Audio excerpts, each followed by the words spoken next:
January 14, 2019, allegedly, according to that thing we call a calendar. And this, indeed, is the Ocelli Effect, broadcast live from the facilities of Ocelli.com, but also heard in a variety of other places. Now, it is a welcome back because I've been off for a week, but hey, you know what? We're going to kick off this particular moon day, Monday as it were, with our friend and, the legend himself, Jordan Maxwell, who hasn't been around for even longer than me. He was actually away for a little bit. Some people started asking me, is Jordan coming back on the show? And I had to keep answering, yes, he is. Until Jordan says the series is done, the series is not done. I have your questions, guys, and we're going to get to some other stuff in the next few days. But without any further ado, I'm going to get straight to Jordan.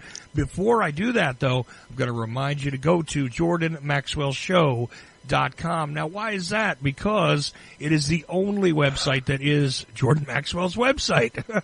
You can go there. You can join the Research Society, get a lot deeper on the topics that we're going to cover tonight, and a variety of other things that are all interconnected if you join the Research Society for a one-time fee. There are videos over there which stream that you can also purchase for a lot less than it would cost you to buy a DVD and have it mailed to you, or to buy a Blu-ray, or I don't even know what they come on anymore. I buy everything digitally if I buy it at all. So there it goes. Now, there's that. You can also, email Jordan. You can make a donation over there. You can take a look at the public part of the website. You can interact with Jordan and take a look at some media which is available there in the front area. But the website is constantly a work in progress. Even the Research Society has many terabytes of information waiting to be added to it. So JordanMaxwellShow.com is the place to go. Now, you got to put it all together. JordanMaxwellShow.com. That is the only website that is actually Jordan Maxwell's. So, without any more further ado or announcements or promotions or whatever, Jordan, how are you tonight, sir? I think okay, but we'll find out soon enough. But thank you for having me back on. Oh, listen, having you back on, I'm waiting here for the opportunity to bring you back on. I love having you on, Jordan. We've done this series on religion. As I keep putting them up on YouTube, now I did them a little slower this time, but even as I keep putting them up on YouTube, different people are discovering these things that have not heard it before. Some people have heard it. Some people appreciate the refresher. Some people are hearing different things that they don't believe they've heard before. I know that this has been a unique series because we've definitely gotten a lot of crowd participation, which is something that doesn't always happen with these types of shows. Of course, after you've done this for so many years, my friend, I'm very sure that, nothing is really all that new to you, but I really enjoyed this, and we are on the, I think is this 17th or 18th episode here in the series. I'm going to have to take a look back. I think it's the 17th, though, episode in the series, and yikes, it's been action-packed, and we've definitely gone through a lot of things. And like I said, guys, if you send an email to me, or if you send me a question on Twitter, or if you go in the live chat room at Ocelli.com, your questions, your inquiries, your commentary even, I will add it into the show, present it to Jordan, and I can't guarantee you any sort of results as to how it'll go, but I can guarantee you that if it's a relevant question, it'll be added into the show. And I think this is a fair enough concept that we've gone forward with for the most part here. Anyway, Jordan, what are your thoughts on the direction we should begin with while I try to gather up some of these questions? Because, of course, Windows made me reboot right before I go live to air, so had to scramble to pull things together, and now I got to try and pull up the emails. I have to do the same thing. I have to scramble on every show because I always have to reboot to make sure my Skype is working correctly, etc. And I think it's probably just as well we start on one corner and work out and see where it goes, because there's so much to talk about in relation to the kind of information I deal with. I've always been interested in mysteries, and history itself is a mystery without understanding how history works, where, secret societies and fraternal orders are working all around us. I just saw today that there was a bombing in France. I don't know if it was today or yesterday or what, but it's a bombing in France. It's obviously the work of a group. And so that's the point I'm making when I talk about secret societies. There are different groups. We know that we call them organized crime syndicates. Secret societies are dealing with organized crime. We are also, we have all kinds of fraternal orders operating around the world. But the one thing that most people don't appreciate is how our world is being run for us by secret people who we don't even know exist. We don't know who they are, and we'll never hear their names. The people who really run this planet, you will never, ever hear their names. You will never see a picture of them. So all the people that we do see in the so-called Illuminati world of the masters who run this planet, these are all middle-class people. They're not the real bosses. The real bosses you will never see or hear from or know their name or anything else, because they don't need you knowing anything about them. They are in control. They make the decisions, and that's the name of the tune. So that's why I've been very interested all my life in who really is running the planet Earth, who really owns us, and where does all this stuff come from, our religions, our military, industrial operations around the world. It's just an incredible story of secret people running our world for us. And we don't care because we don't do anything about it. And, of course, it's obvious there's not much we could do about it, even if we did know. So there's more poor and working-class poor people on the earth than there is the elites.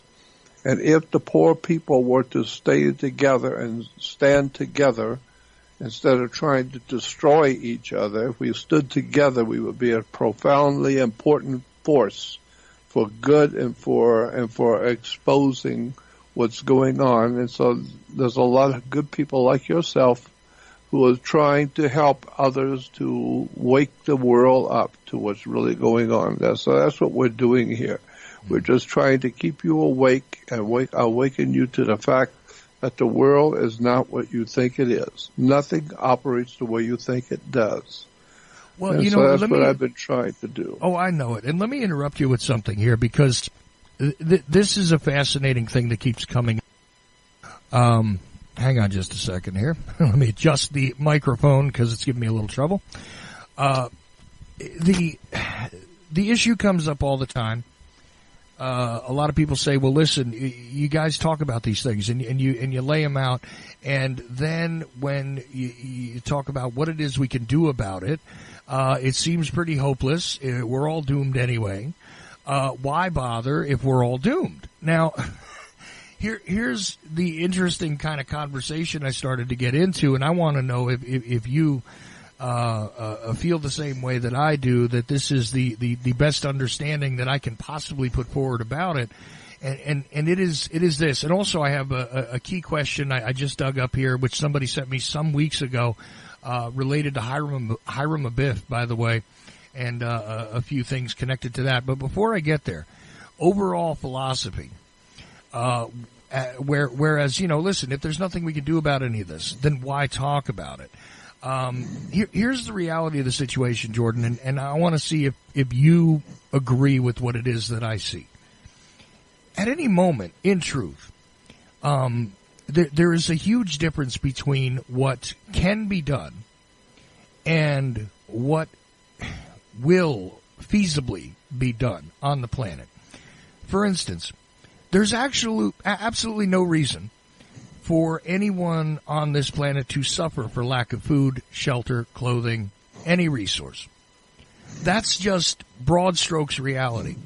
Now, the circumstances that have been created, the systems that have been put into place, the individuals who wish to control scarcity, now, they may have all sorts of ideas about how this cannot be done, but the truth is that even, those who scream about overpopulation and how there's way too many people on the planet and everything else, and I believe that they have been sort of programmed to feed into an agenda to help out with the idea that it's a good thing when so many people die off and suffer. The reality is it's not necessary. There is enough for everyone on this planet right now to not be hungry, to not be homeless, to not be without resource. It's just that simple. Now, does that mean that the circumstance is going to emerge tomorrow? Does that mean that effectively we could see, well, theoretically, yes.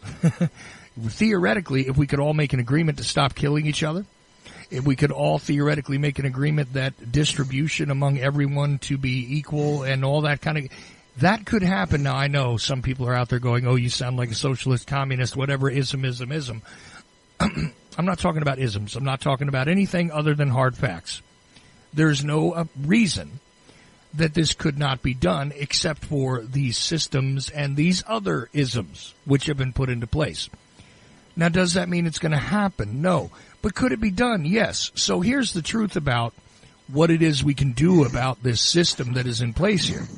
I do believe that if en masse, all of us, the rest of us, not the middle managers and not the elites, obviously, but if all the rest of us collectively turned our force into one particular direction and decided that we were going to abandon the system as it stands and decided that we were going to cooperate and do some of those things I was just talking about, all of this would become meaningless overnight. Could that happen is another question entirely. But is it something that theoretically could be done if you could? Yes, it is, isn't it? So it's kind of a hard place to be in when you see something that can be done. But is it likely? Is it really, truly possible in the world in which we live? Well, that's another story.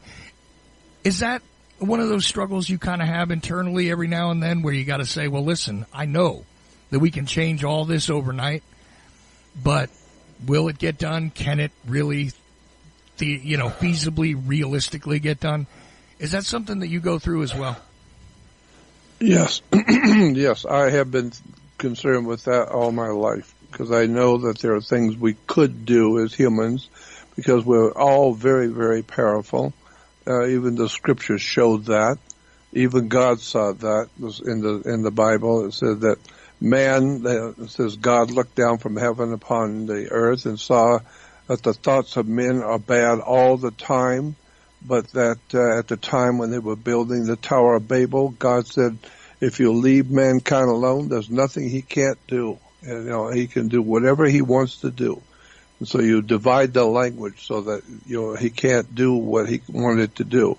You divide the language at the time of the building of the Tower of Babel, because whatever it is that mankind collectively decides they want to do, they can do. And we've decided a long time ago we want to go into space. Well, now we're in space.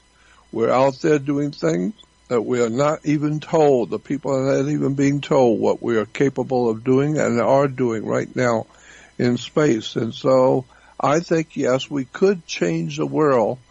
But the last time we actually had a legitimate way to actually change the direction of the human family was back in 1770s when the founding of the United States of America.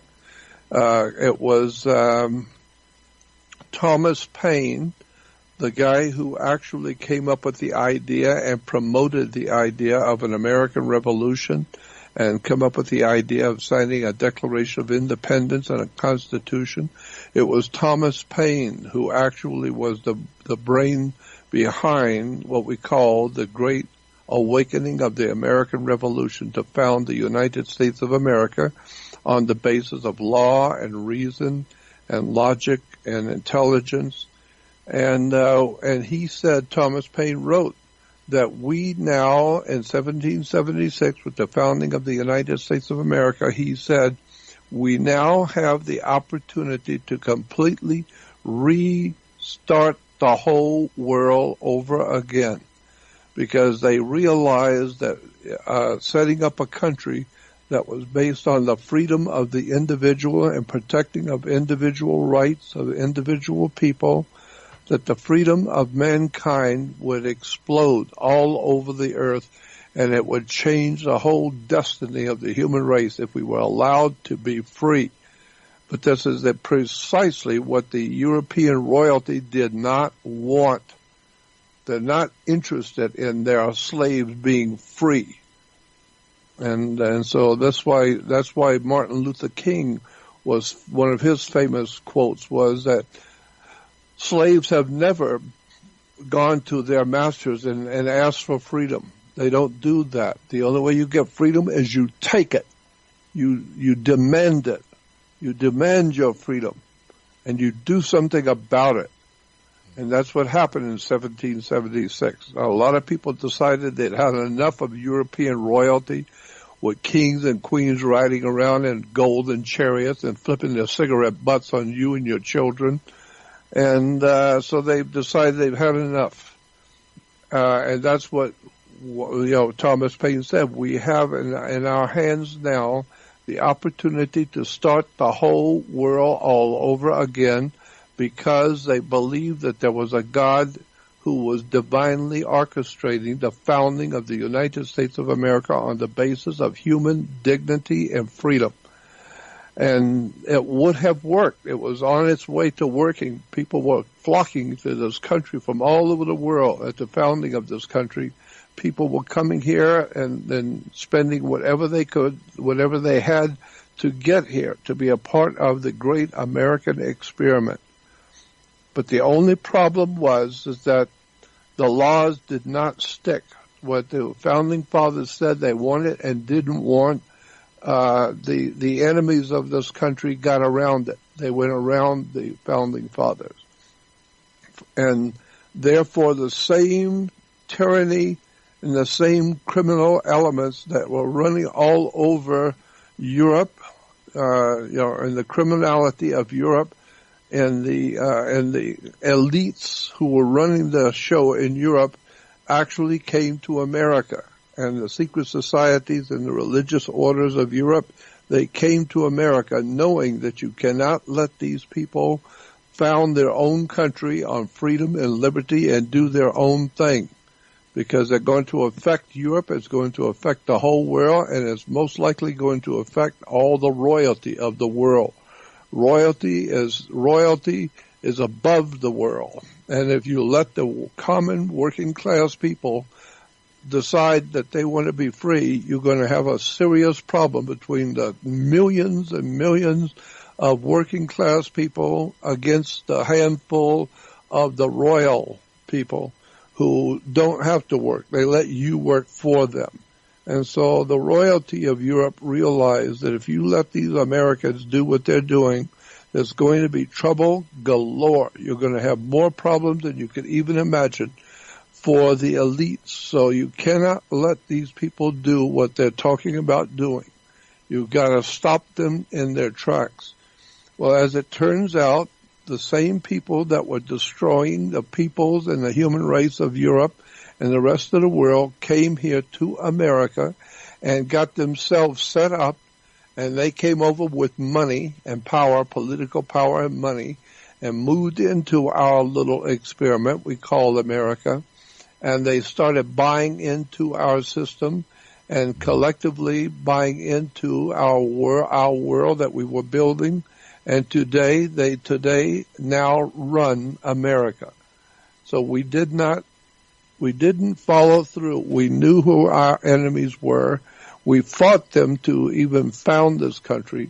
But I'll be damned if they didn't come in later quietly. They moved in, and they've destroyed our country. They've destroyed our people. They've destroyed our future. They've destroyed everything. And the reason why is because they were the royalty, and they didn't want America to be alive. They didn't want the American people to do what they were almost ready to do, and that is to take over the world for freedom and liberty and justice.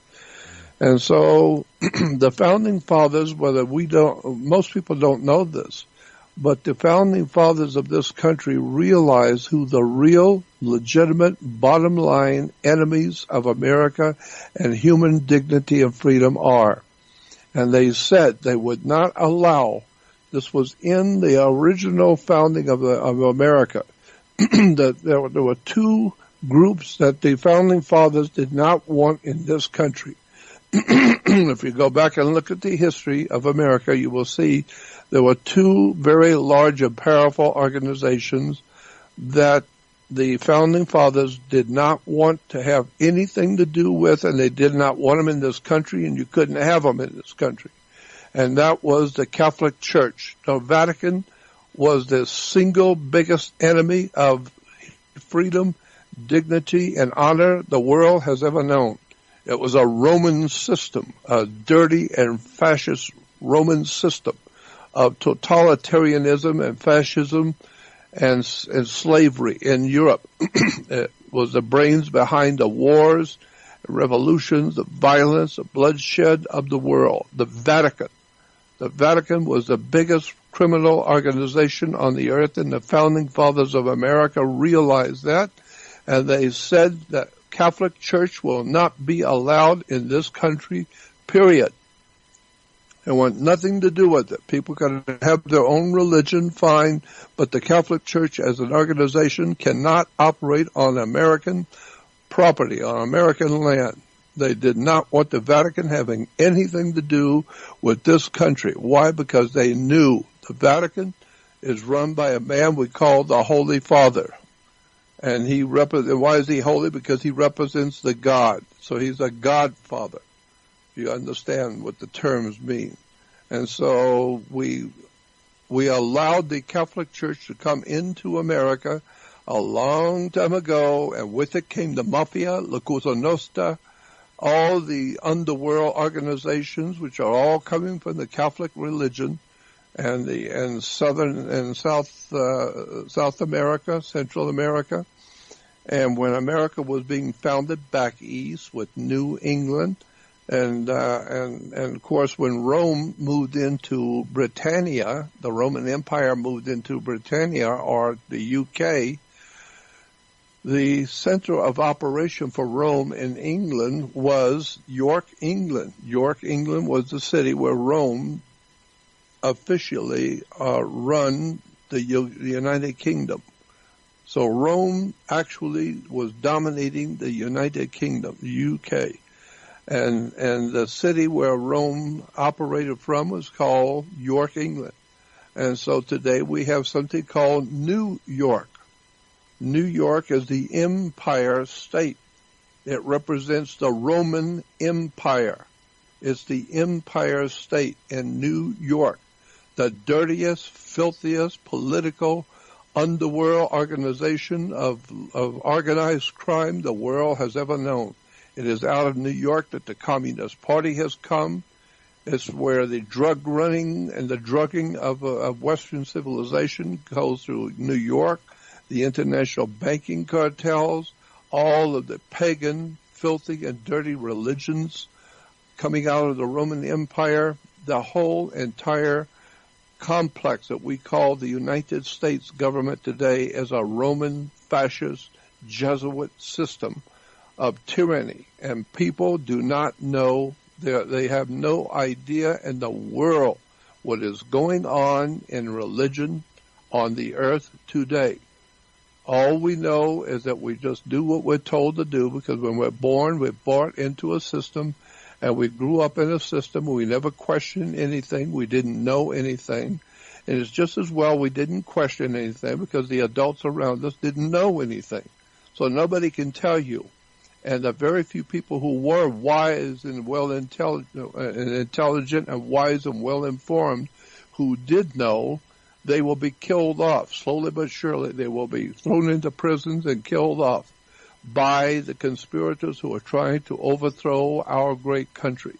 And this is what's going on today. New York is the center for all of the filthiest, dirtiest stuff going on the earth today. It's the Empire State, the Roman Empire. And today the Empire State is now in decline, just like the Roman Empire was in the 5th century.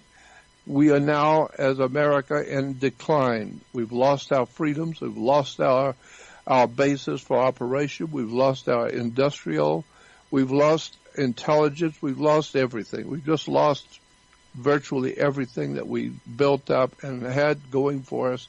at the founding of this country. We've lost it all because the people who are trying to destroy our country are the Jesuit Roman Catholic system in America. You need to wake up and find out who your enemies really are. The Pope wears a Pope's mitre, that strange headdress the Pope wears.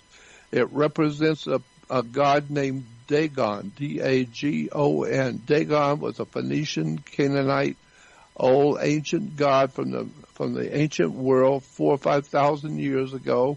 Has nothing to do with Jesus, has nothing to do with Christianity whatsoever. The Vatican does not represent Christianity or Jesus. It represents Rome. All roads lead to Rome. Our governmental systems, our corrupt societies, our corrupt laws, drug addiction, alcoholism, murder, violence, wars, all of the corruption of the human race is now centered in New York, the Empire State. And therefore, we now have the United Nations, a conspiratorial apparatus to destroy individual countries and peoples all over the world. United Nations, the country itself is dying because of the UN. It's an incredible story about betrayal and how we got into the mess we were in. And I don't think there's any hope for us to get out of it because the people love the holiness of the church. They love to go to church and worship the Lord. And they think that they're doing something wonderful and holy. And it makes them feel well. It makes them feel good. Never realizing for a moment what the church really is, where it really came from and how it grew out of the Roman Empire. And today, Washington, D.C. is, in fact, the center for the new Roman Empire. And the brains and the money and the organization comes out of New York, the Empire State. My God, what a story there is to tell if people would wake up. But they're not going to wake up because they would much rather have their religions and their holiness, that, like the Bible says, you have chosen for yourselves your teachers. People are not interested in what God is doing in the universe. They're interested in what their teachers tell them. So they go to, and you can't even be a minister in America unless you go to a college and get a degree from the government. It has to come out of New York and Washington, D.C. to get a degree before you can be a minister. So they have Christian universities. All I'm saying is that you need to wake up to who your enemies really are. Your enemy is the religion that you practice today in the world today is referred to as Judaism, Christianity, and Islam. All three are religions of an ancient pagan world. And this is what happened in the ancient world. It's happening today. The more we change, the more we stay the same. We're still killing each other over religion because that's what religion is. It is a murderous, death-dealing place on the earth that is destroying the individual and destroying countries. We need to wake up and find out who is really behind the elites. And who do the elites? We talk about the Rothschilds. Well, the actual history of the Rothschild banking family is that they were the bankers for the Vatican. They were handling the Vatican's money. So when you talk about how wealthy and rich the Rothschilds were, they were wealthy and rich because they made money off the Vatican. The Vatican was running the whole entire Roman Empire. Since Caesar fell in the 5th century A.D., the Vatican has for 1,600 years dominated Europe. And for 1,600 years, Europe has dominated the world. All roads lead back to Rome. The Catholic Church is, in point of fact, the outward sign of a very powerful ancient secret society that founded Rome and has been officially destroying our country and our freedoms and everything that we've worked for in this country. And the people love it. The people think it's so holy, they crawl on their knees to the Pope, never realizing he represents God and he's the Holy Father. He's a godfather. You better wake up and find out who your enemies really are. Well, absolutely. And, Jordan, what's fascinating to me is that you brought up the Roman Empire several times there, right? And some people have a very superficial view of what the Roman Empire actually was, right? Yeah. And it's amazing to me because it is something that stretched over centuries and went through various sort of incarnations. That's right. And because I've studied Roman history extensively, and I'm not saying I'm an expert on Roman history, but I went through it enough to understand that at one point it seemed as though there was a society which was not based on the ruling classes doing exactly what they were doing, but that changed, and they borrowed from the Greeks, and obviously there is a Greek element to this as well, which is never really discussed all that often when it comes to the Roman Empire. Just, stylistically it was similar. No, there's something else going on there. That's right. And there's a legendary sort of mythos connected to the formation of the nation-state of Rome. Just like a lot of other nation-states on the planet, apparently, huh? It's really interesting, but that took hundreds of years, hundreds and hundreds. I mean, the span of the Roman Empire, how far is it? It's, 700-800 years easily that the Roman Empire stood, depending on which form it was in. Of course, during its decline, it was completely divided. You had, corruption had entirely eaten even the superstructure of the elitist classes running things. Even that was everything was in a downward spiral by the time we had the Eastern and Western empires, right? Various reformations.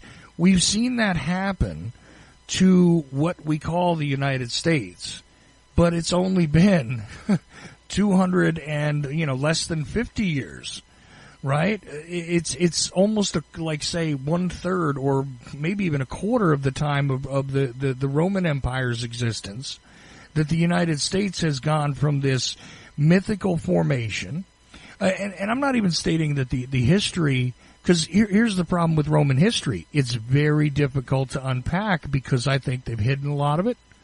It seems as though unless you're culturally connected to certain things, you don't have a lot of insights as to what went on. It's been glorified unnecessarily in some ways. It's been sanitized. Oh, gee, wait a minute. Same thing has happened to American history. So it's very difficult to really follow what happened here. But when you're talking about a secret society that pre-existed the Roman Empire, it's not as though it was founded because of the Vatican. A lot of people think that the Roman Empire was founded, in order to bolster the Vatican. The Vatican, the Roman Empire, these are merely symptoms of something that existed previous. That's right. And I don't know really what the ultimate root is. Now, there's a legendary sort of root to some of the secret societies that was brought up here. And actually, two different guys named William sent in questions related to this. And I want to get to it right now because I think it's going to be appropriate and it's going to link together perfectly with what you're talking about. And they want to know about Hiram Abiff. Let's see. I was wondering if Jordan knew about. All right, let's see here. The architect killed by 3 ruffians. Okay, this is a Masonic legend, Freemasonry came out of the Vatican. Freemasonry was born, nurtured, and raised in the Vatican by the Knights Templars, the Knights of the Temple of Solomon. The Knights of the Temple of Solomon have dominated the whole human race. And so what we call the Vatican is actually an ancient secret society that came out of the ancient world. And today, America is the Roman Empire. And like the Roman Empire, we are now in decline and we're now falling. I mean, it's just an incredible story of betrayal of the human family and betrayal of the Americans who died trying to keep us free, and the people who served in the military to protect this country are now in the military to protect the elites and the Roman Empire. They're not doing anything. The military in America are not allowed to do anything to protect the American people. They are bought and paid for by the government that runs the world. They run the earth out of New York, the international banking cartels. And boy, when you start getting into the history of a world that we live in and where the wars have come from and who finances them, and what the military today is doing in America, they're not doing anything to protect the American people. The military in this country is a disgrace because they have been taken over by our enemies. Our enemies run our country. Our enemies are not at the door, they run the country. And today, the military is not doing anything to protect America.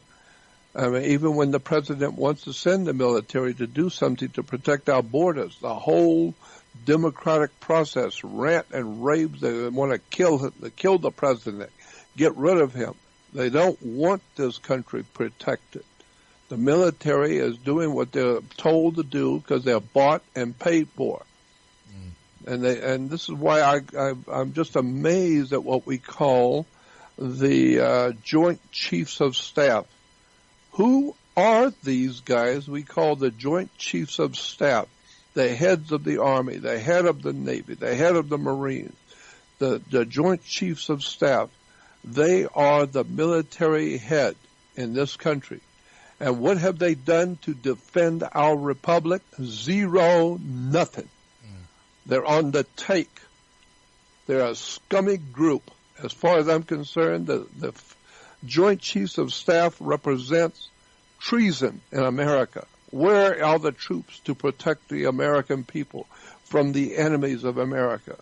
They just wine and dine themselves and get their stars and little brownie points and wear their little badges and do zero, nothing to protect the American people from the enemies of this country. And it's extraordinarily incredible that the people today in America do not see that the military is out all over the world for the elites who run this operation we call America. And the military is out all over the world doing the will of the elites who run this country. From behind the scenes, the secret societies have the power to control the military-industrial complex. Right, and this is why when you ask yourself, well, this is why when people ask themselves, it doesn't make any sense that the military is doing this. Well, that's because you're still thinking that the military is there to serve and protect you. That's what your problem is. Because otherwise, if you stop thinking of it that way, it might make a whole lot more sense as to why we're going into certain nations and doing certain things. And here's the thing about that. Beyond the military, though, and one could again, you can draw corollaries throughout the rise and fall of the Roman Empire to exactly what Jordan's talking about. I think that would be an interesting discussion one day to have the comparative timeline between the United States and Rome, as it were. Yep. And, hey, look, century 1 to century 3, okay, that really represents the first 50 years of America's existence. This kind of thing, I'm not saying that that's a direct correlation. I'm saying that, as an example, that would probably be almost right. But what's interesting here is that that's all true. But I want to get to this because this is a multifaceted question here, and it links again to the fact that you're talking about the Knights Templar and which were the guys, the red shields, so to speak, the Red Cross, which we still see today on the white background. Those guys, okay. Well, here's the thing. They want to know if Freemasonry actually comes from a Christian facility, and as you just stated, it comes from the Vatican. So there's that. Let's see. Also, on a side note, they're asking about certain things that they've read in esoteric volumes that have occasionally leaked out of the Freemason book collections, if you will. Now, I've seen one of these Bibles, Jordan. I've only seen one in one person's possession in my lifetime, but fascinating thing. Have you ever seen a Freemason Bible? Oh yeah, I've got one. Yep. Okay, so you know what I'm talking about. It is nothing like the Bible you find in your church. Just so you know, wholly different illustrations and style to it, Jordan. Wouldn't you say? Yes. But they ask about Hiram Abiff, the connection to that, the connection to the to what is encoded in the Bible of the Freemasons about him. Is he just another figure very much like the Moses figure, who they're also asking, is that character more of an Islamic figure than a whatever? I think that you have exhaustively gone through that in the past on this show, but if you'd like to address it again.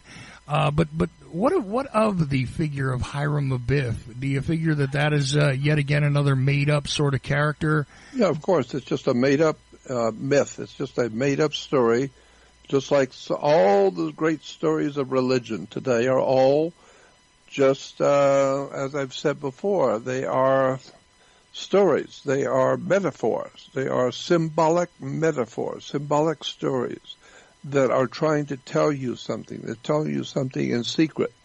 And so all the stories in the Bible, I believe, are metaphors. And I've said this before, I'll say it again, and you can think what you want. I don't care what you think.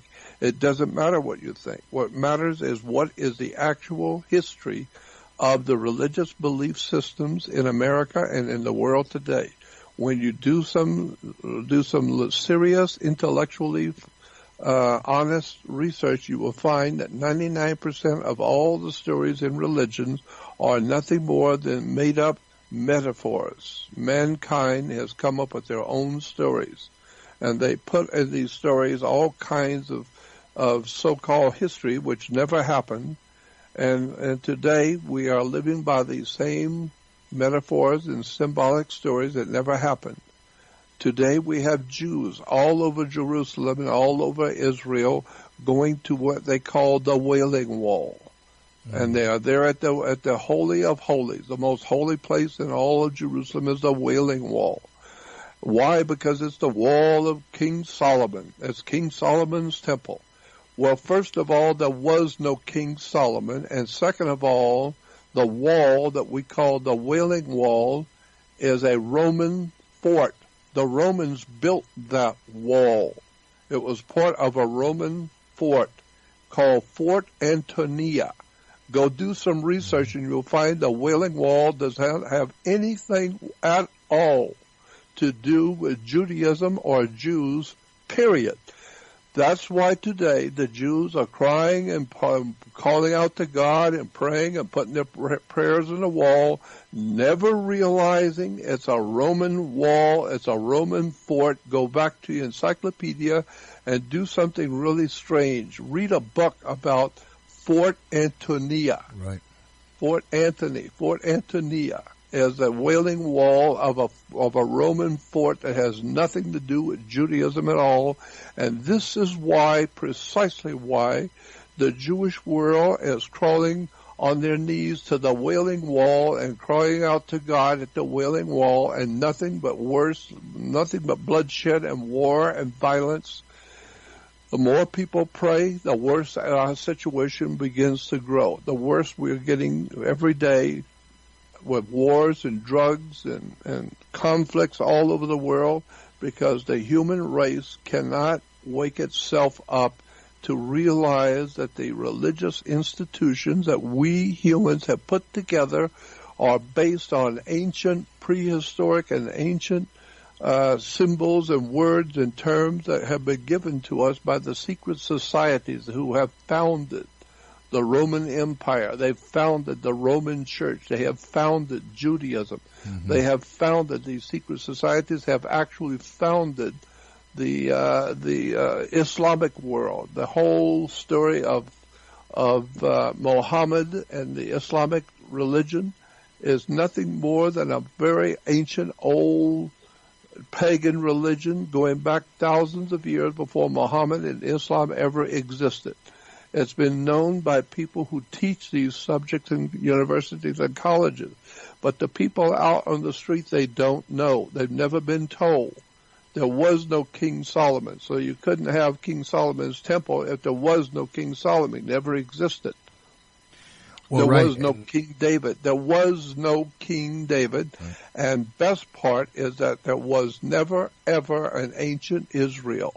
So when you hear preachers and ignorant preachers talking about this and that happened in ancient Israel, and the ancient Israel did this and that, and the Lord did this with the ancient Israelites, there was, in fact, historically speaking, no ancient Israel ever existed.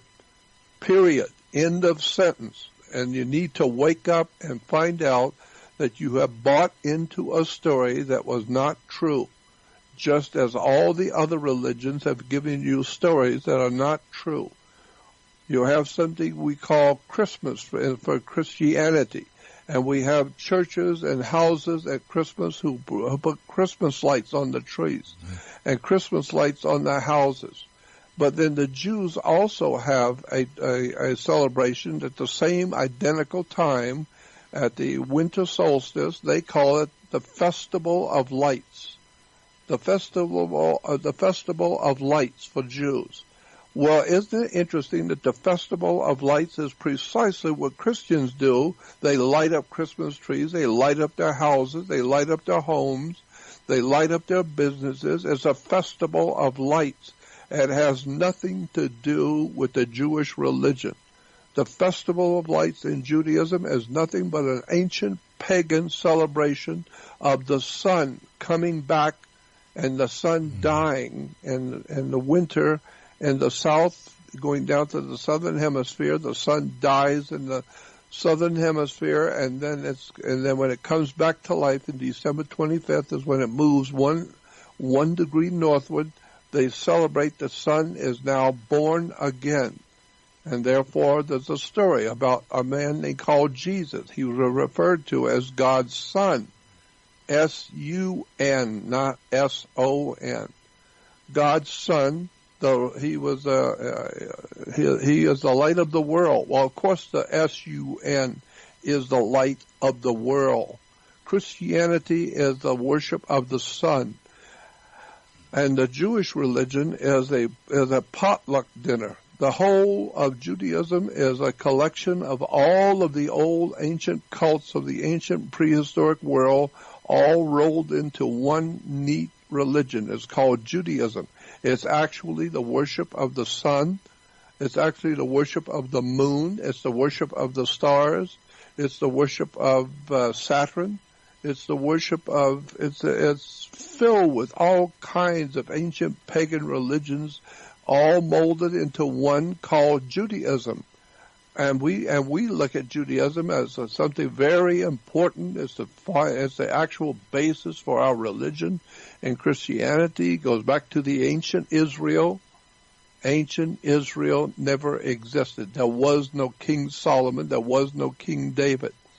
One of the oldest Bibles I had many years ago, I can't remember the name of the Bible, but in this old translation of the Bible, everywhere in the Old Testament that it spoke about King David, it didn't say King David in this old translation. It said King Druid, not D-A-V-I-D, D-R-U, Druid.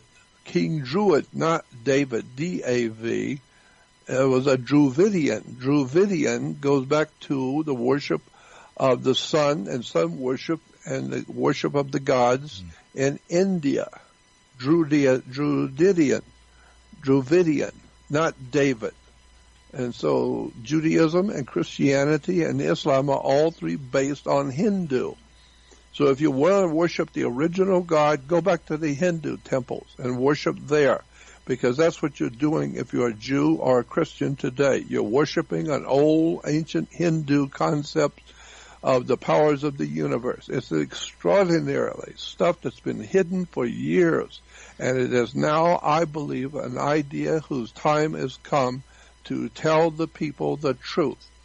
There is not any value in Judaism, Christianity, or Islam. They're all three based on Hinduism, and they're all three nothing more than the religion of a book. All three require a book, the Old Testament, or the New Testament for Christianity, or the Book of Islam for Islam. So it's all three called the people of the book.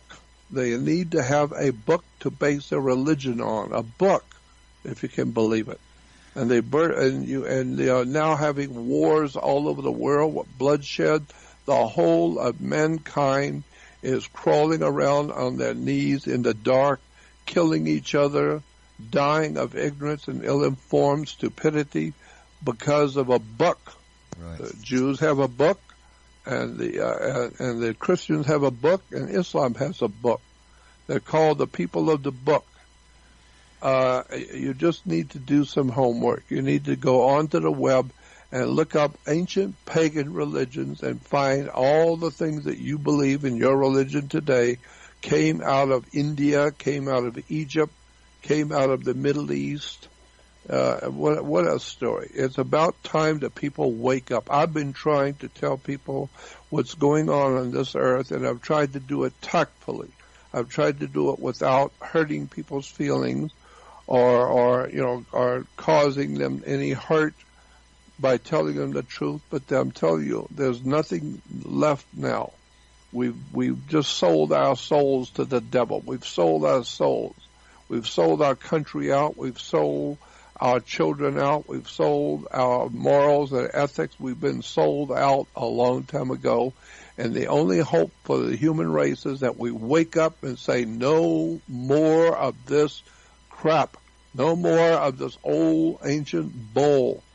I mean, the Jews have in the Old Testament that they were worshiping of the golden calf, the golden bull. Well, if you look in the Encyclopedia of Religion, you will find out that Jehovah, the great God of the Hebrews, was always pictured in the ancient world as a bull. This is where we get the idea that it's all a bunch of bull. It's all full of bull. Because Jehovah or Yahweh was always pictured as a bull worship. Why? Because the Jews were worshiping God in the age of Taurus, the constellation of Taurus the bull. And when the age of Taurus the bull ran out, and the new age that was coming in was called the age of Aries, Aries the ram. Moses comes down and sees the Jews worshiping Taurus the bull, and they said to Moses that we've always worshipped God with the golden calf for 150 years, over 2,000 years. We worship our God by the worship of a golden calf. The golden is the sun, and the calf is the bull. The golden calf is Taurus, the constellation of Taurus. When the sun is in the constellation of Taurus, you're worshiping the golden calf. And then when Moses comes down, he brings a new religion. Moses was a brand new dispensation to the Jewish world. A new religion based on the next constellation of the zodiac, which is Aries, the ram. So now the Jews have to stop worshiping the golden calf, and now they have to blow the ram's horn, the shofar. And so today the Jews blowing the ram's horn, they think that's so holy and so, and it's all very, very Jewish to blow the ram's horn. And they got grown men with long beards, old men who actually believe that they're doing something holy by blowing the ram's horn. It's incredible. The ram's horn comes back, we call it the shofar, goes back to the worship of Aries, the ram god. And so God is a father, and so in the ancient world, your father was Ab, A-B, and there was and the God of the ram god was your father. So the word is A-B-R-A-M, Abram. Abram becomes Abraham. Abraham had a wife called Sarah. No, the priesthood in India today is called Brahma. Brahmins, and the Brahmins would not have anything to do with the common working class people. They call them untouchables. They don't want to touch or have anything to do in India with the regular common people. Why? Because the regular common people were just dirty, working class, unclean, unshaven, dirty, working class people. And the Brahmins were the high priest of God. They were referred to as God's holy nation, God's holy people. And they were told not to have anything to do with the working class, regular people. So that's the same way today in Judaism. The Jews are God's chosen people. They're not to have anything to do with the Gentile people. Don't have anything to do with the Gentile people of the nations. Why? Because they're just a bunch of dogs. It's called goyim. Goyim in Hebrew means an animal, a bull or an animal or a cow. So therefore you are nothing more than an animal. And just as in India, the people of India are nothing more than just dogs and animals to the priest of the Brahmins. And you put an A in front of Brahmin, it becomes Abram. Abram. And therefore in the Bible it says Abram was Abraham's name until it was changed. God changed Abram's name to Abraham. So therefore Abraham and his wife Sarah. No, the India religion today, the Brahmins have a goddess in their religion. The Brahmins know about a goddess in their religion called Saraswati. Saraswati is the same as Abraham and Sarah. Abraham is a Brahmin, or Abraham, and Sarah is Saraswati, the goddess, the holy goddess in the Brahmin religion. Wake up and understand that the world we call today the world of religion is actually the world of ignorance, ill-informed, unread stupidity, and that's why today all over the world Christians and Jews and Islamic people are praying for holiness, they're praying for justice, they're praying for peace, they're praying for protection to their gods, and all the time they're praying, the bombs are dropping and the bloodshed is pouring over the earth. Why? Because they are praying to the same old pagan gods that we've always been sucked into. The people today are still worshiping the same paganry they've always worshipped, and they have no idea in the world what they're doing, and they don't want to hear the truth. I told you. Yeah, and you know what the bottom line is here is that, you know, when you talk about a people that are blowing the ram's horn, that are praying to Ares, well, you know, I do remember in my study of Greek orders that Ares is the god of war. So, you know, and meanwhile, when you take a look at the different adaptations, the different interpretations of that same deity throughout history, it's the god of war. So you're praying for peace to the god of war. Gee, I wonder why there's struggles. And actually, we have questions. And this is a thought that occurred to me many years ago, but it's something that has been put into further context with my guest, Jordan Maxwell. We're going to take a break here. But I do advise you to go to jordanmaxwellshow.com to follow up even more on this. We're going to have another hour with Jordan here on this particular Monday, and I'm going to get to these questions about modern times, which Jordan has just intuitively sort of led right now here at Ocelli.com. Of course, this is a Monday episode, and it being January 14th of 2019, allegedly, according to that thing we call a calendar, it is an interesting time for certain. Why would that be, Chuck? What's particularly interesting? Well, you know, current events is not necessarily what we're discussing here today. Or are we? Jordan Maxwell is with me. We're discussing religion. We're continuing on with that series. This is part 17. And, you know, it's really fascinating to me that people's questions are dovetailing together. I'm getting groups of questions about what's going on regarding today's events. Well, not necessarily today as in Monday's events, but the events of today in general. The concept of terrorism, the concept of this clash of civilizations, the idea that there is a cultural divide because of these religious precepts and all that. Well, you know what? You could study this a whole lot more in depth if you go to JordanMaxwellShow.com and go join the Research Society. That's at JordanMaxwellShow.com. I'll provide you guys with the link, with the podcast anyways, to make sure that you can go directly and join the Research Society and go to Jordan's, website. Not only that, but there's videos over there which you can, download and stream right away. Those are there for purchase for a nominal fee. You can make a donation. You can send an email to Jordan. You can join the Research Society, but all of it begins at JordanMaxwellShow.com. Jordan Maxwell Show, put it all together as one word, JordanMaxwellShow.com. That is the only website that is actually Jordan Maxwell's. And accept no substitutions, my friends. Anyway, Jordan is with me, and I am going to get these questions in as quickly as I can. And I have this feeling that it's going to take up the rest of the hour. But do feel free to email Jordan or myself. Info@Ocelli.com is just fine. Go to the chat room at Ocelli.com. Sometimes I have Twitter open. I don't have it open tonight. But when I have Twitter open, I'll take Twitter questions as well. But either way, I mean, get involved and be part of the show and make it go in the direction that it needs to go. Ask the questions, and if they're relevant, I will enter them into the conversation, making it easier on Jordan. I would say that there's a point I would like to make before we get into the questions. Because once we get into the questions, I know we'll have plenty of them. But there's a point I'd like to make, and that is in the Bible there are two terms that are used. One is a disciple, and the other is the word apostle.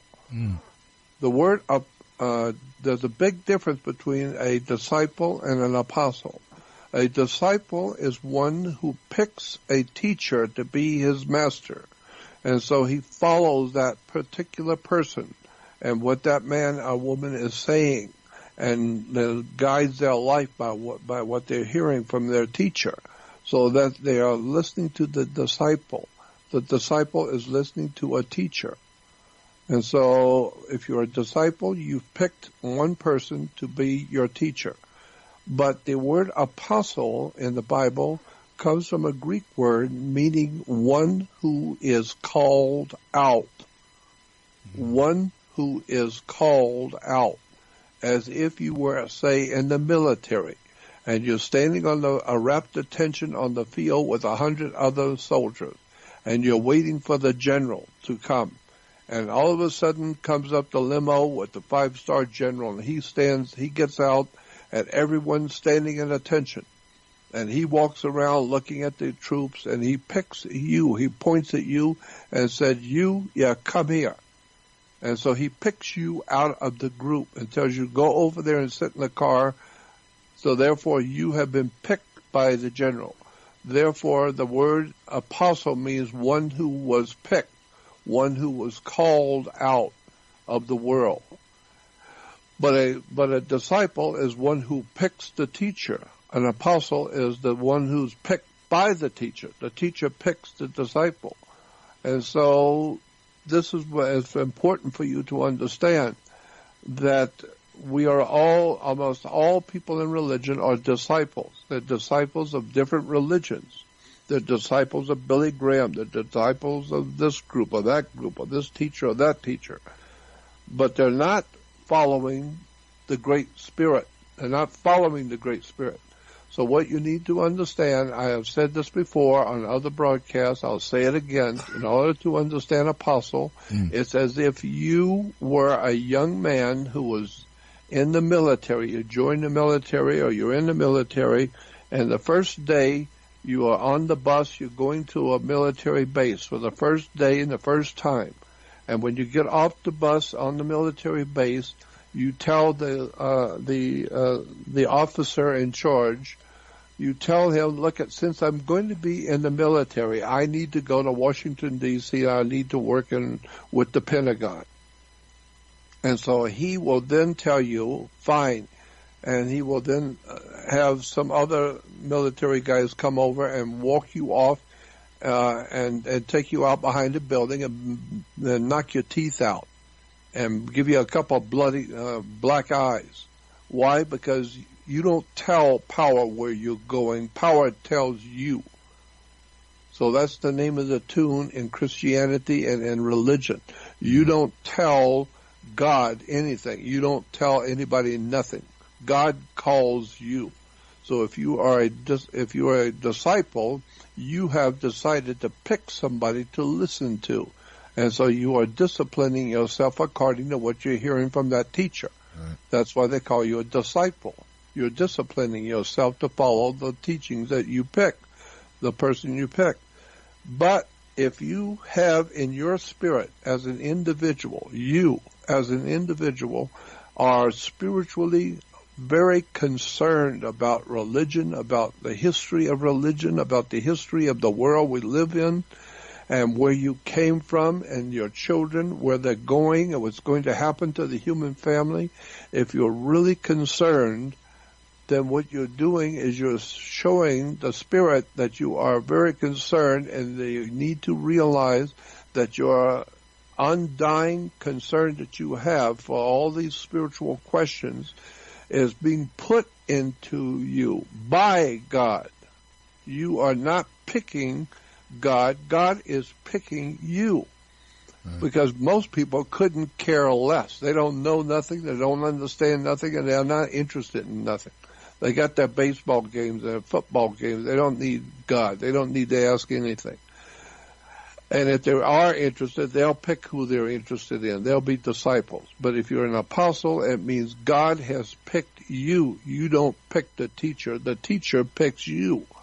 So therefore, if you have this really strong feeling of wanting to know, and very few people do, but if you were one of them that has this very strong, continual, feeling in your mind that you want to know what the real truth is and what's going to happen to you and what's going to happen to our country and to your family, then you are being called by God, so to speak. The Spirit is calling you. You have been picked. Therefore, you are coming out of the lunacy that we call the human race. You have been picked. Somebody higher than you has picked you. You didn't decide that you want to know. The God himself has picked you and put it into you so that you want to know. So don't think it's because you want to know you decided anything. No, the way spirituality actually works, that's why I'm saying that the whole human race cannot be saved. You're not going to be saved. You're only going to be saved from this world of darkness if somebody higher than you wants you to come out. They want you to listen. They want you to know the real truth. Then you are now continually worried about these things in your mind. It's because God is calling you. Most people are not called. Interesting side note to what you're saying too, Jordan, is that quite honestly and frankly, the military is a religious order, and religious order is military. And that's right. People don't necessarily understand that, but let me just throw one thing into the equation here, which everybody knows, but everybody seems to forget when it comes to this. You swear an oath when you are inducted into the military. Even if you're drafted, you swear an oath. That's right. If you do not swear the oath, if you go through every other part of the process but do not swear the oath, you're not in. You're not in. Now, this is rather curious, isn't it? So let's remember that both things are correct. And as far as disciples go, I find it interesting also that some of the people that are viewed as some of the darkest individuals who are speaking evil thoughts on the planet sometimes tell us the greatest truths. You have to look at the way the word disciple has been utilized. Just like taking a look at the name of that fort that the Wailing Wall actually is. Take a look at the name Anthony. Antonio and Antonin. In fact, all of these sorts of things that are rooted in that word. And no, I'm not going to give you the information. I want you to go look at it for yourself and find out what that actually means. And then maybe you get a greater context as to why people are going to the Wailing Wall. Yep. Anyway. That's exactly right. These things are all correct, and it's interesting because military is one of those things that's discussed often. And for those that say, okay, maybe I'm backtracking on what I've said before regarding this, look, I do not doubt the honest and good intent of a lot of people that choose to serve in the military. I don't at all. I've said that many times. I feel, in fact, that it's a great betrayal, that they are conned into doing what it is they do. But I also feel the very same way about most of these organized religions. There's a lot of people with very good intentions that wish to, be church active, that go out and do things like literally do good deeds. They feed poor people. They give clothes to people who need them. They do things in their communities. They do that because their intents are good.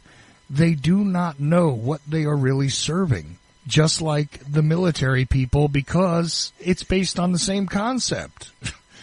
Anyway. Precisely. So this, I don't sound crazy to you at all, do I, Jordan? If you remember what Jesus said when he looked at the people, supposedly, in the scripture, he says, "Forgive them, Father, for they know not what they do." And this is exactly correct.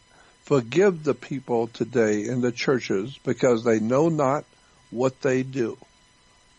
The Bible says, has God saying, "My people are dying from a lack of knowledge."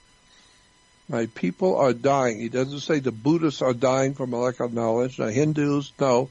My people are dying from a lack of knowledge, wisdom, understanding, reading a book. Think for yourself. My Lord, when you find out what is really going on this earth that you didn't know anything about, you're going to be shocked out of your system. You're going to be shocked out of your mind when you find out what's really happening to America right now and where it's going and where we as a human family on the earth, where we're heading.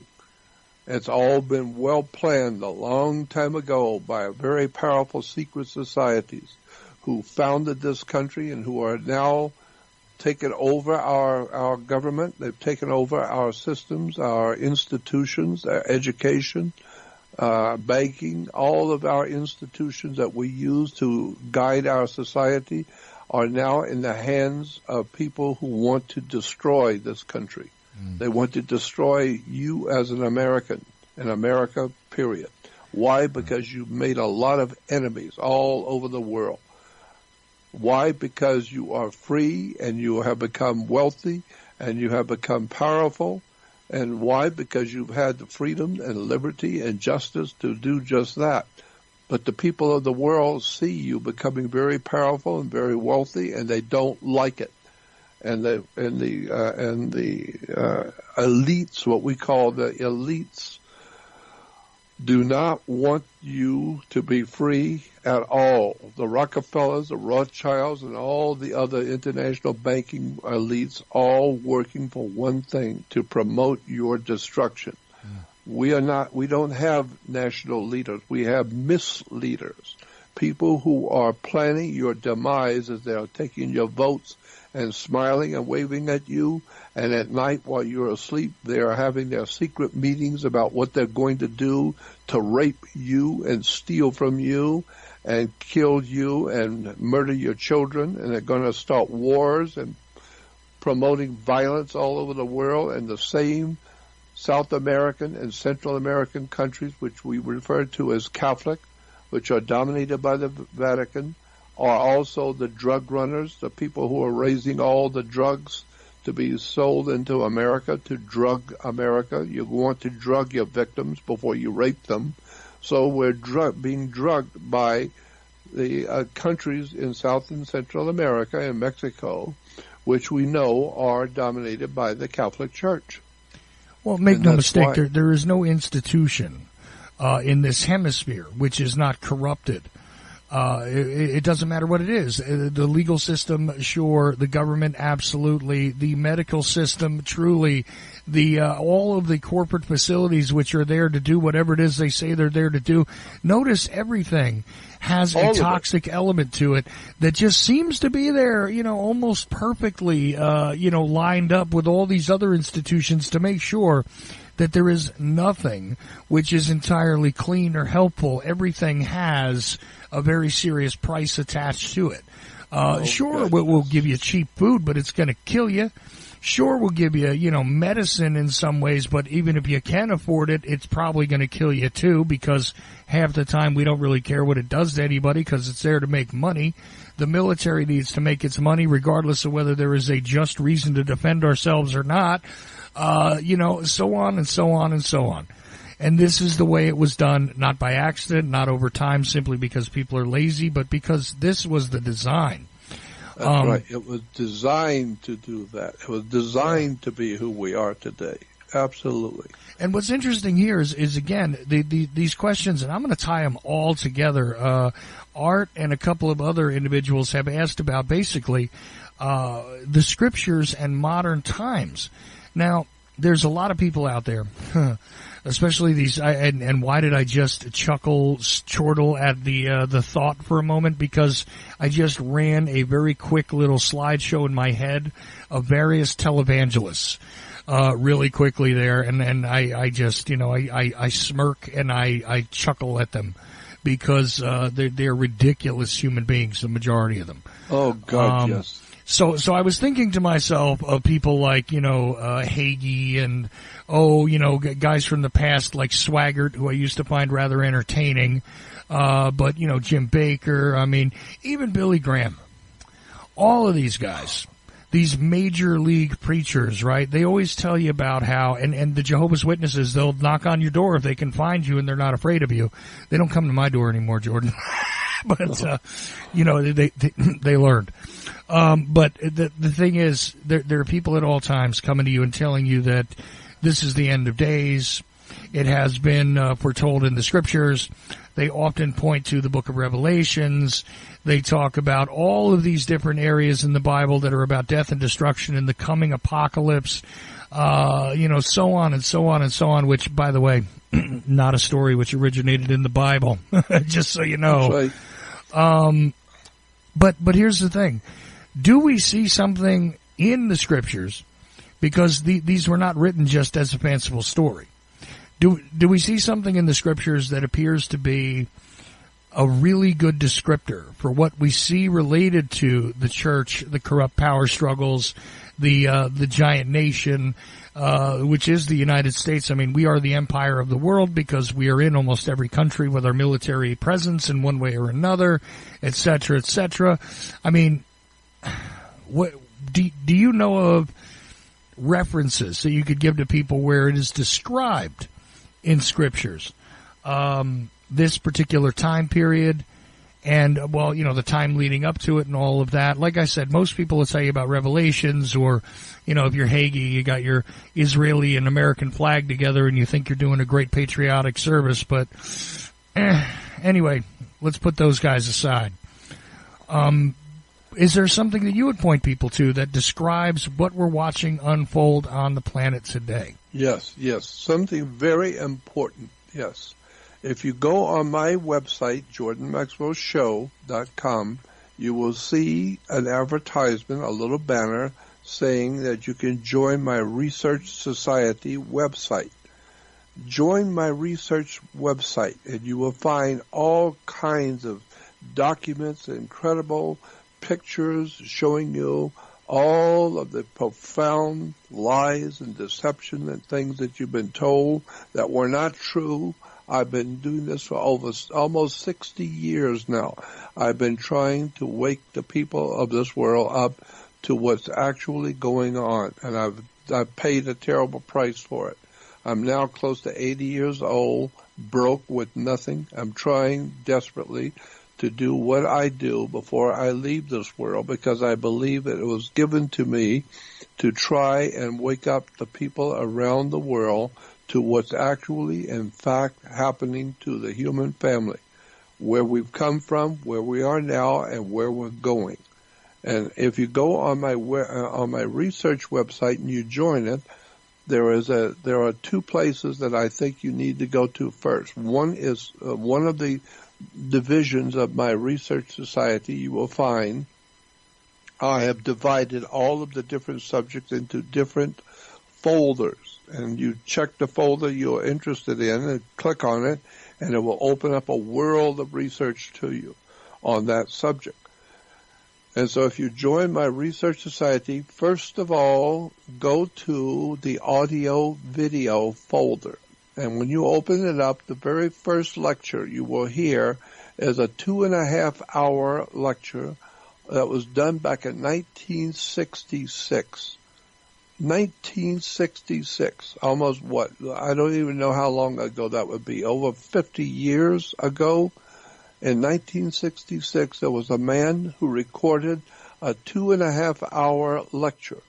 It was actually over 8 hours, but it was boiled down to a 2.5-hour lecture on what is going on the earth with America and where we came from, where are we now, and where are we going.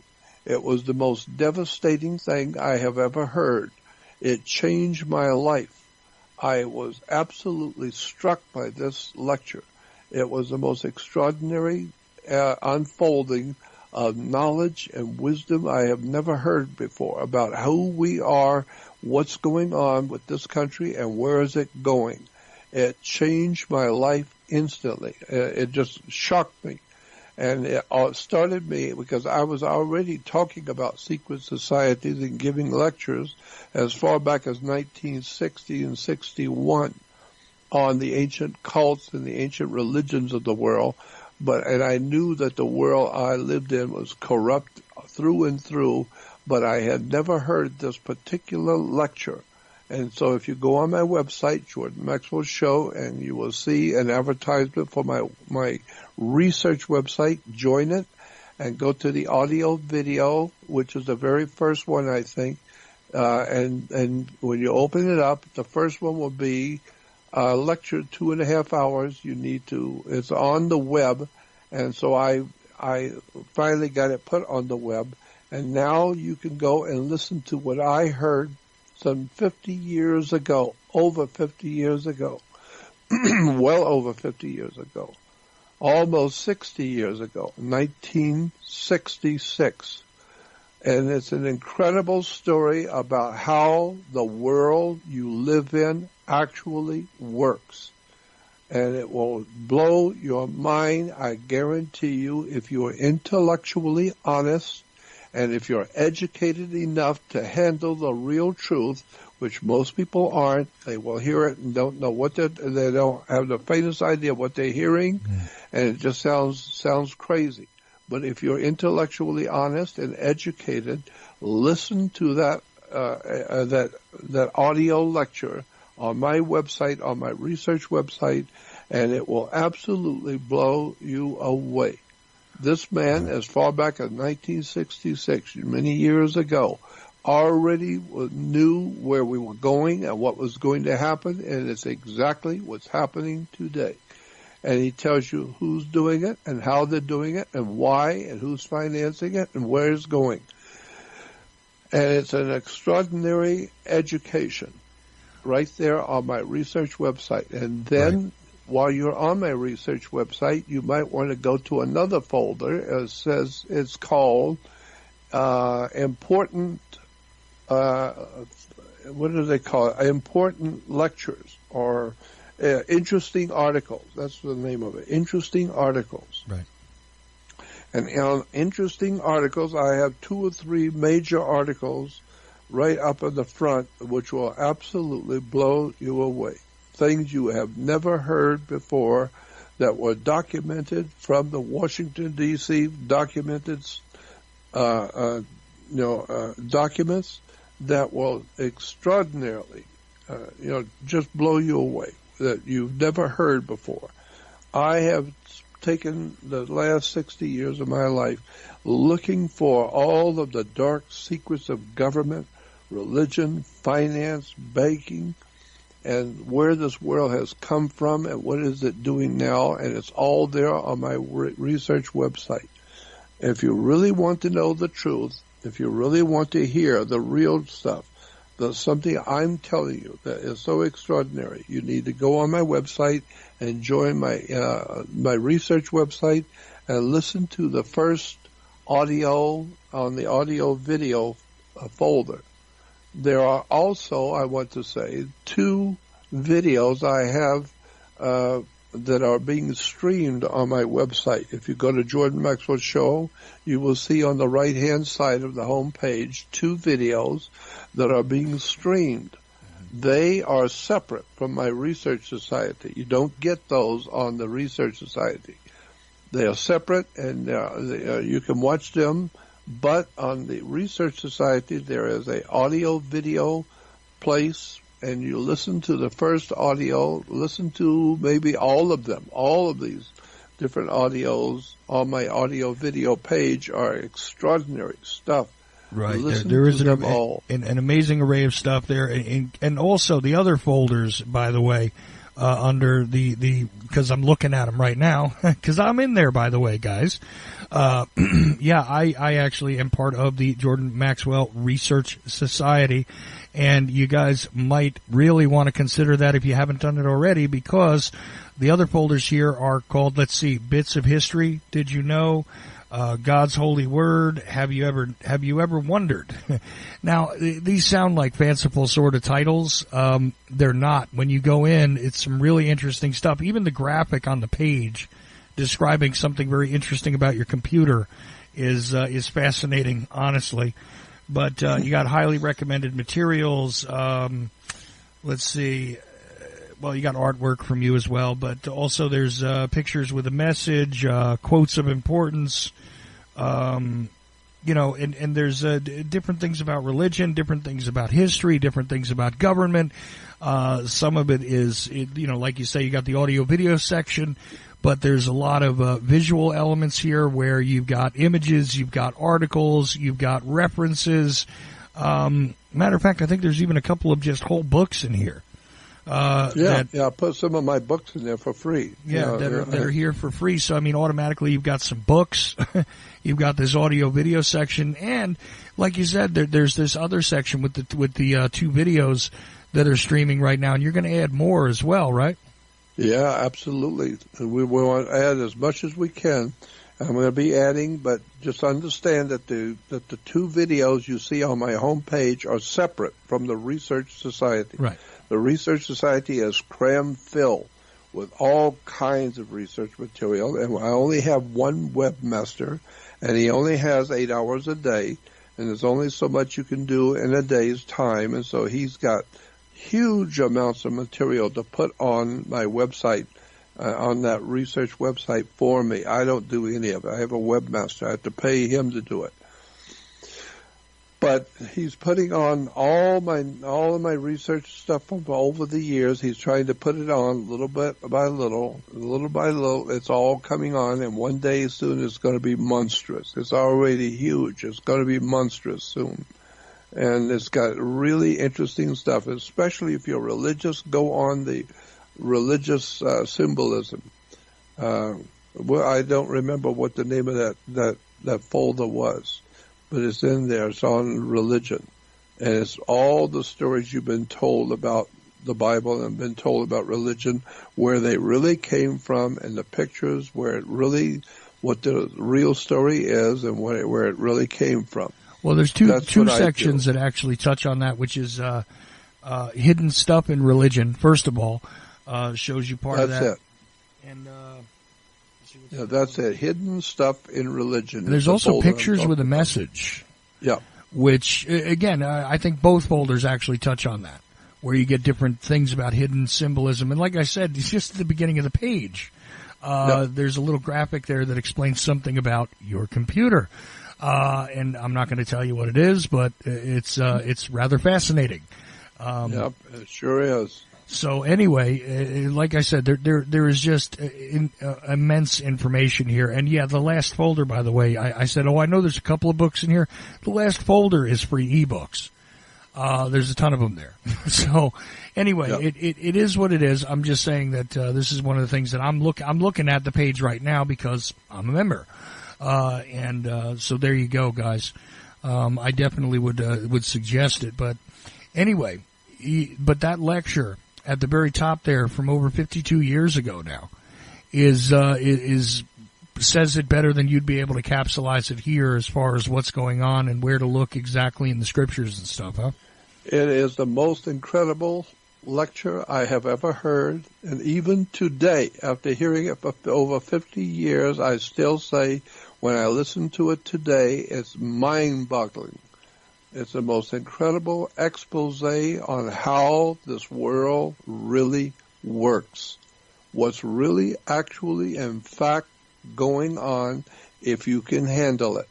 If you can't handle the truth, a lot of people, I've said it before, a lot of children are frightened of the dark. But what's really pathetic is when adults are frightened of the light. People don't want to hear the truth. But if you really want to know what's going on, go to that first folder with audio video and listen to the first 2.5 hour lecture. And if that doesn't set you back about 10 years growth, nothing's going to. If you're intellectually honest and bright enough to understand what's being said, it's going to scare you to death. It's the most incredible expose of the world we live in today and who we are today and why and where it's going. This man who did this was an extraordinary mind. He's no longer with us, of course. But what a mind he had. He knew what was actually going on, and he told us. For the first time, you will find out what the world is really all about. You need to go and listen to it. Right. Now, I'm taking a look at that, by the way, and it says 1967, actually. I got it in 67, but it was actually recorded in 66. Okay. No, I was just trying to figure that out. If maybe maybe they need to go to another one. But you are talking about the speech Illuminati. from Mr. Fagan, yeah. Yep. Mm-hmm. Okay. No, just checking because I'm looking. Like I said, I'm looking at these things as you're speaking about them. And if you, the listener, were also a member of the Research Society, you know exactly what we're talking about. It is amazing. And then there's also a series there done by another doctor from back in 1959 and 60 who did about 6 one-hour lectures, at least 1 hour, maybe they're 90 minutes apiece.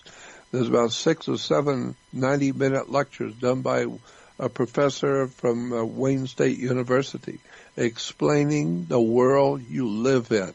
It's the most extraordinary stuff you're ever going to hear. He explains how the world was built and how we are today operating around the world. And for the first time, you will see for the first time what's actually going on the earth. And I knew about this back in 1960. And I kept it. And I put it on my research website because I think it's extraordinary stuff that people need to know about. And when they ask you, well, what's going on? Well, go listen to those 2 sets of lectures, and you'll find out what's going on.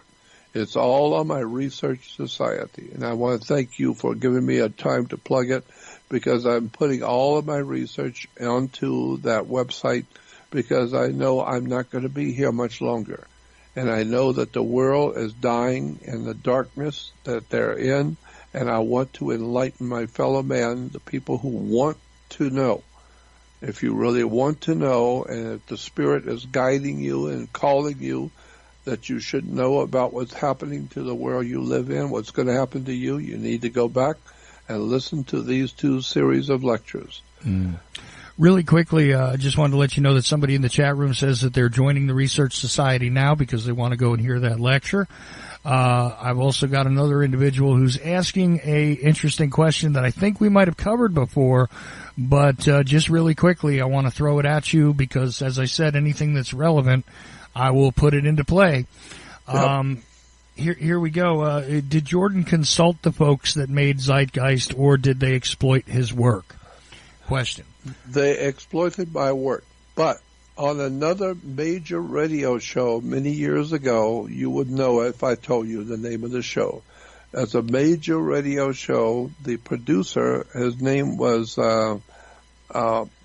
Peter something. I can't remember the producer of Zeitgeist. I'm trying to remember his name. He was a guest on this radio show. And the host of the show asked him, where did you come by this knowledge? Where did you get it from? And he said, it's all based on the work of Jordan Maxwell. I've just been listening to Jordan for many years. I decided that since he hasn't put it into a video, I will. And he says, so it's all based on him. And I can send you that clip if you want to hear it yourself. I'll just send you the clip. And you can hear the Peter Joseph was the guy's name. Peter Joseph was the producer of Zeitgeist. And he said, I did Zeitgeist. It's all, period, based on Jordan Maxwell's work.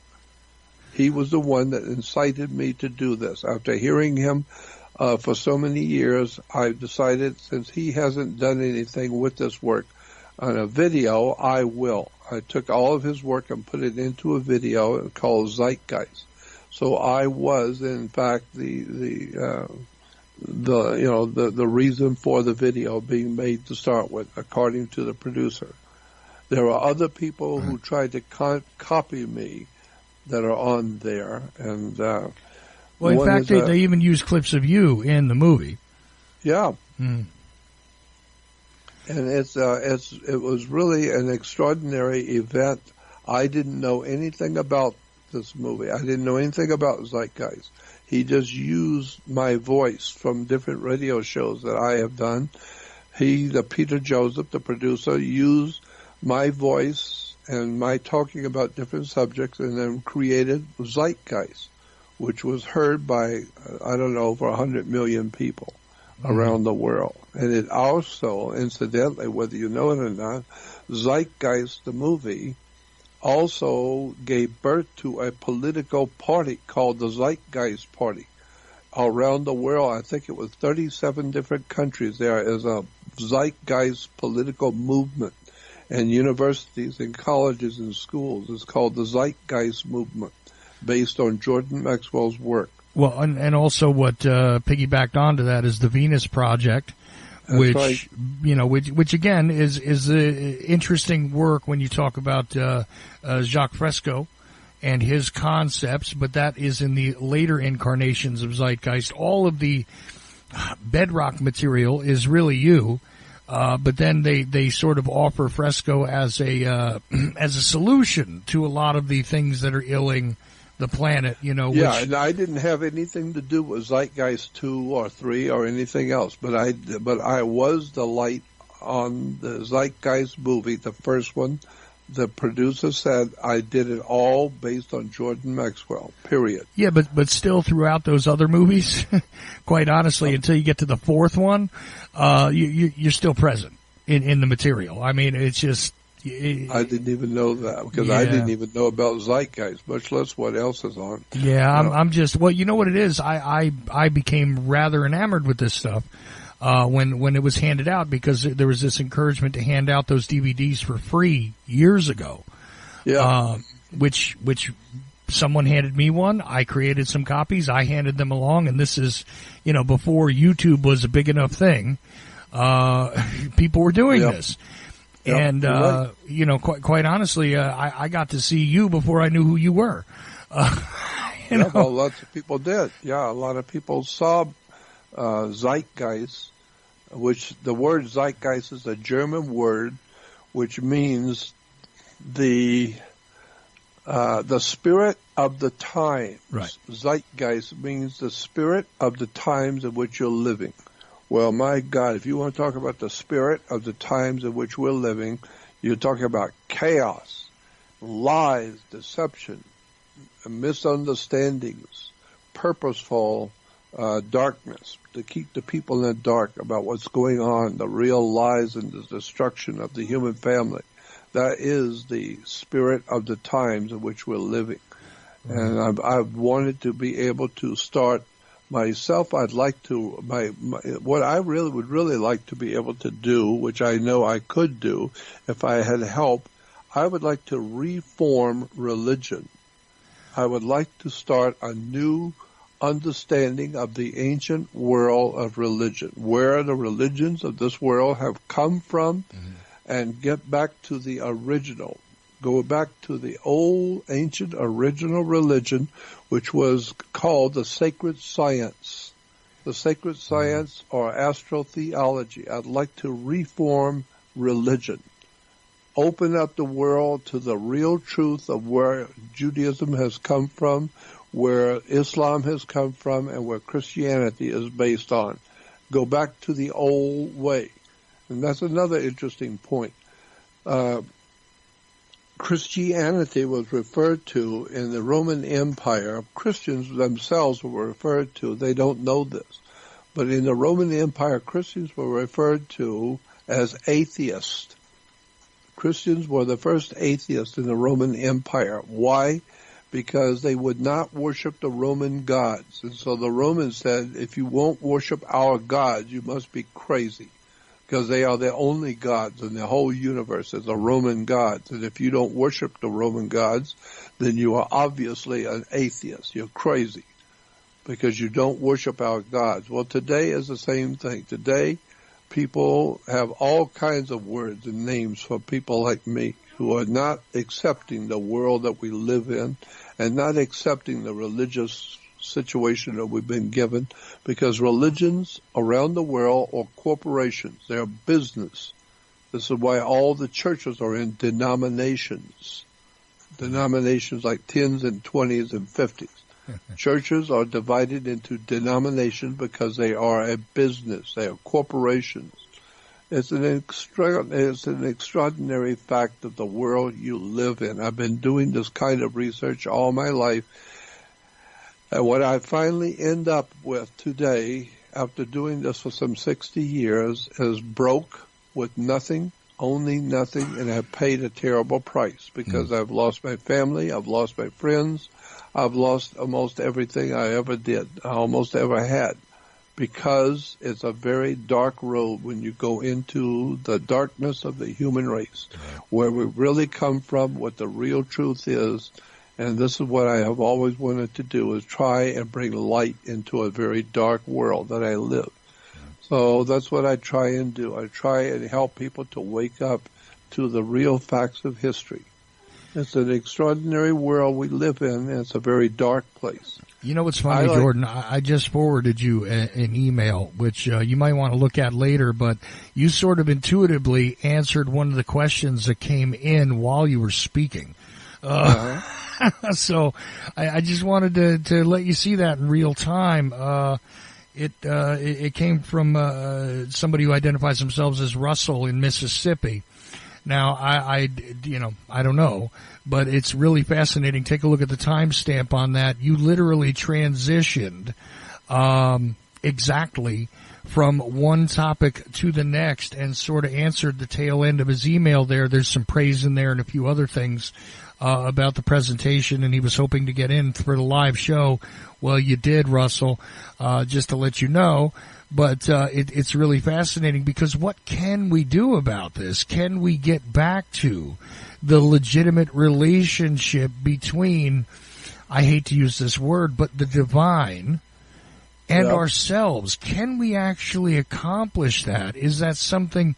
See, again, now you got to have that debate like we talked about at the top of the show, Jordan, where something, can it be done and will it be done? These are two different questions, right?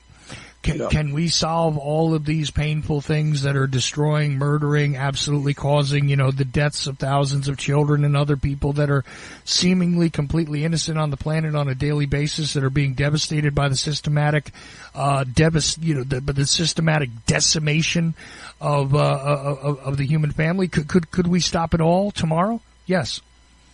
Will we?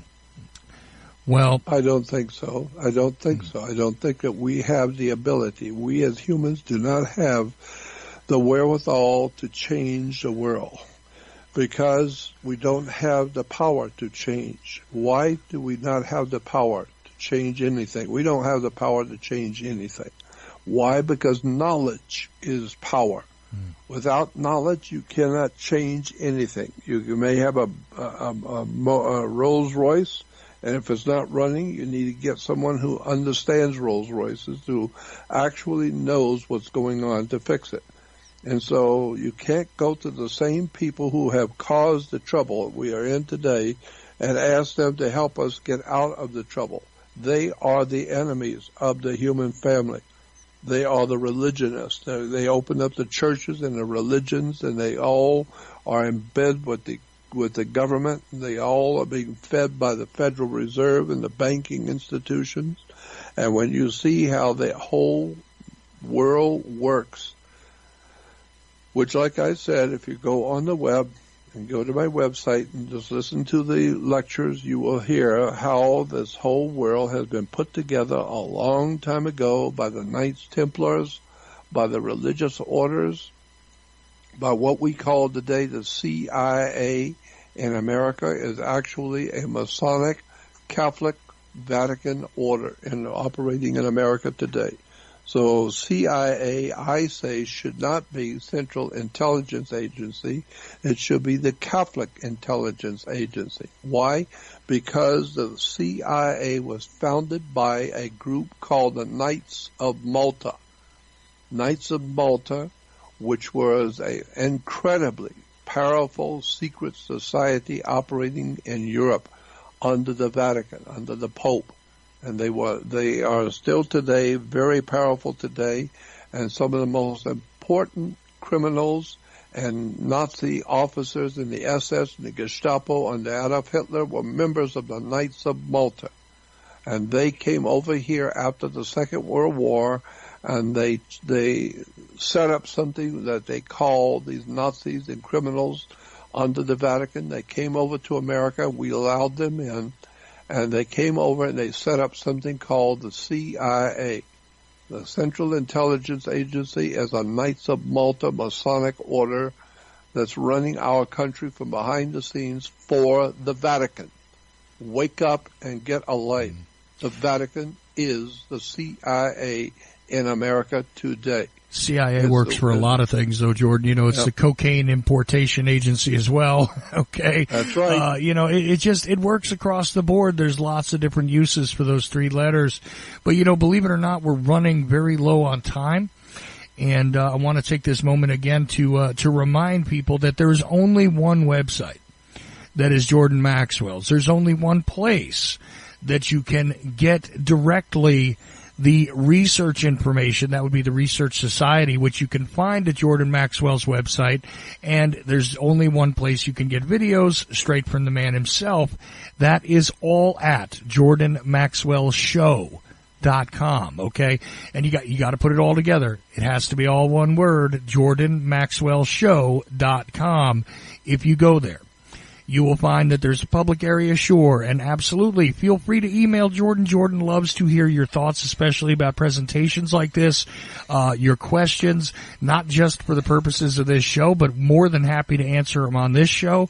I'm sure that Jordan would be more than happy to just respond to you if you just wrote to him and asked him some honest questions. He would give you some honest answers as best he knows. I've even heard Jordan say, you know, I don't necessarily know about that. It's rare, but it does happen. And Jordan also, if he doesn't know something, he might actually have somebody to refer you to. So again, feel free to interact with Jordan, make a donation, join the Research Society. That's over on the right hand of the website, right-hand side of the website, excuse me. If you're looking at it on most things, I don't know how it looks on a mobile device. It might be a little different, but I'm sure the link for the Research Society is still there, and for the videos that are streaming are there, and it's all at jordanmaxwellshow.com. Now, this has been the 17th installment of this particular series, and yes, indeed, it's going to continue until Jordan says we're done. So it's just that simple. You know, hopefully you'll be able to do this next Monday. Yes, and I love doing your show. Incidentally, I'm very happy to be able to do your show. And as far as I'm concerned, I like the idea that it just goes on and on and on, because there's all kinds of questions that come up, and there's so many things that we need to talk about. And I think this is a great opportunity for me to be able to talk to the people and let them know who I am and where to go to find my work. And you've helped me immensely, and I like that, and I appreciate it. And so I think we ought to do this show on a continual basis. I like doing it. Well, and I appreciate that. Look, I'm more than happy to do this with you all the time. It is extremely educational. I learn something every single show, at least one thing. In some cases, I just remember some things I might have forgotten. It's amazing. Jordan does this with no notes, no preconceived agenda. We just come on and look, whatever questions you guys enter, whatever questions pop into my mind, whatever input I drop into this, also plays a part. And you ever notice Jordan does not have, a loss for words. He knows exactly what I'm talking about. He knows what you guys are talking about. Sometimes he's even answering your questions before I get to ask them, as we just found out a little while ago. Take a look at that email, Jordan. I think you'll find it amazing that you answered the question. The only thing specific in there, which was interesting, that I wanted to mention really quick on our way out the door, and I think this is a great closing sort of thing for the last couple of minutes. The idea that, should we establish a religion for, I find this interesting, because a lot of people figure, look, you got to come up with literature, you got to come up with a book, you got to come up with a building, you got to, it seems to me like the things that are done, sure, there's ways of training people when it comes to the arts, when it comes to practical applications of knowledge in one way or another, when it comes to navigating our way through the world, making the world a better place, creating force multipliers, taking care of the needs of individuals when it comes to farming, et cetera, et cetera. But you know what? It seems interesting to me that the majority of the greatest wisdom is not collected in a book necessarily. Of course, you can begin with books and you can learn from books, but the collection of wisdom and the ability to truthfully have a relationship with the deity or deities or whatever it is you want to say, to have a relationship with the source, if you will. It seems to me as though the establishment of a religion is counterintuitive to this. That at some point there is a way to teach without necessarily creating things which could easily be corrupted, like a structure that exists in organized religion today, et cetera, et cetera. But that's my opinion. What is your thought about that? I mean, is there a way to encourage people to go back to, like what you were saying, where people could unravel all of this and begin to have a clean connection to the divine? Yes. Or, what is your thoughts? Well, I think that the Bible in the Old Testament, God says to Israel, you have taken a wrong road. You have accepted, the paganry of the ancient world. And then he says, go back to the old way. That's a scripture. It says, go back to the old way. And this is what I'm saying that we need to do as people today. You need to go back to the old original way of understanding the universe, the way the ancient peoples knew. The things that we're trying to learn today, it's a science. And I'm saying we need to go back to the old way. And there's only a couple of people on the earth who have done that. And I've tried to do that and collect up those people who really are very well informed and trying to help people. And I promote them. And I want to put that on my website. That's one of the folders on my website. There's important people and links. If you go on my website, the research website, you will see important links and people. It's the people that I know are very, very bright and important people talking about things that you really need to know about. So if you're going to go out and listen to things on the web, you need to go to my website and find out where the good stuff really is. So that's one of the things I've got on my research website. People you need to know about and listen to. I'm saving you the time of 30 to 50 years of trying to find out who has the good stuff. I already know who has the good stuff. I've learned from them, and I want you to know about them. So it's on my research website. Now, again, I want to thank you for having me on the show, and I'm delighted that we could do this every week. I love to do it. Well, absolutely. Of course, at the top of that list of people was Manly P. Hall, who we've discussed on this show, who was a friend of Jordan's. He's no longer with us, but a friend of yours. And there's an interesting story if you listen back in the archives to this show. Of course, I'm not on that list just yet, but maybe one day I'll get there. Jordan, I know that you belong on your own list, and you belong at the top of it, my friend. And I want to thank you once again for doing this. And we will continue the series. But until then, like I said, go over to JordanMaxwellShow.com. Yes, you have to put it all together as one word, JordanMaxwellShow.com, and that is your starting point. You can join the Research Society. You can email Jordan, make a donation to his well-being, because that's the truth of it at this point in time. That's exactly where that money would go if you make a donation to Jordan at JordanMaxwellShow.com. You can send him an email. You can take a look at the public area if you like, but I do advise you join the Research Society. I do advise you get as much Jordan Maxwell as you can, because no insult to you, my friend, but there is a limited time that you have left here, and I think that people should, instead of celebrating you after you're gone and talking about how great you were, interact with you, participate in your well-being, your research, your work while you're still here. Because that's something I was reflecting on over the past week. A lot of people are celebrated in death. And you know what? I'd much rather celebrate Jordan in life. I will miss him if he outlives me. If he doesn't outlive me, I mean to say, you never can tell. But I will miss him if he does not outlive me. But the truth is that I think that you need to take the rare opportunity to interact with the rare people and the rare knowledge they have before they're gone.